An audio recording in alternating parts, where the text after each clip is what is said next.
સુરતમાં એસબીઆઈ બેંકમાં લૂંટ કેસના આરોપી પર ફાયરિંગનો મામલો. સુરત ક્રાઇમ બ્રાન્ચના ડીસીપી ભાવેશ રોજિયાએ નિવેદન આપ્યું છે. આજે આરોપીઓ 7 દિવસના રિમાન્ડ પર હતા.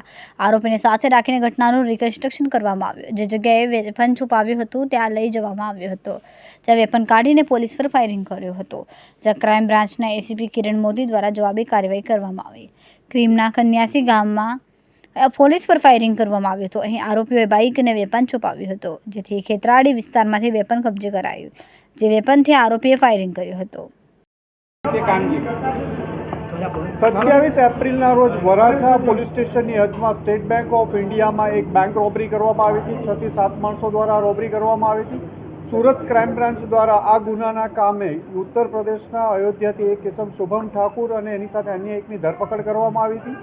આજે એક 7 દિવસના રિમાન્ડ ઉપર હતો. રિમાન્ડ દરમિયાન ક્રાઇમ બ્રાન્ચની ટીમ અને વરાછા પોલીસ સ્ટેશનની ટીમ દ્વારા એને સુરત ગ્રામ્યના કન્યાસી ગામે, જ્યાં એમણે બિનવારસી મોટરસાઇકલ મૂકી દીધા હતા અને પોતાનું વેપન છુપાયું હતું અને મોબાઈલને આ વસ્તુ ફેંકીને ગયા હતા, એ જગ્યા બતાવવા માટે પોલીસ સાથે ગયેલો હતો.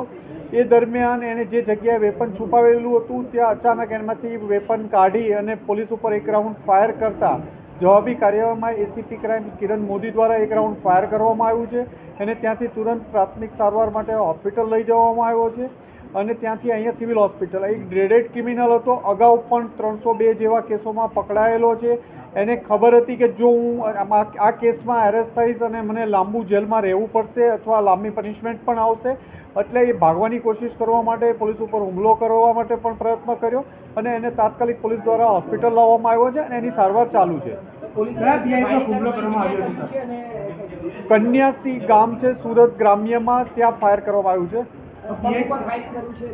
એને જવાબી કાર્યવાહીમાં પોલીસ દ્વારા ફાયર કરવામાં આવ્યું હતું, જેમાં એના પગમાં ગોળી વાગેલી છે. એના દ્વારા એક રાઉન્ડ પોલીસ પર ફાયરિંગ કરવામાં આવ્યું. પોલીસ ઉપર ફાયરિંગ કરવામાં આવ્યું છે એક રાઉન્ડ. હજી હોસ્પિટલ પહોંચ્યા છીએ, એની પેશન્ટની પરિસ્થિતિ જોઈ અને આગળ બ્રીફ કરશું આપને. કેમેરામેન હર્ષદ પાટીલ સાથે સુનિલ પાટીલ, સમય મીડિયા ન્યૂઝ, સુરત.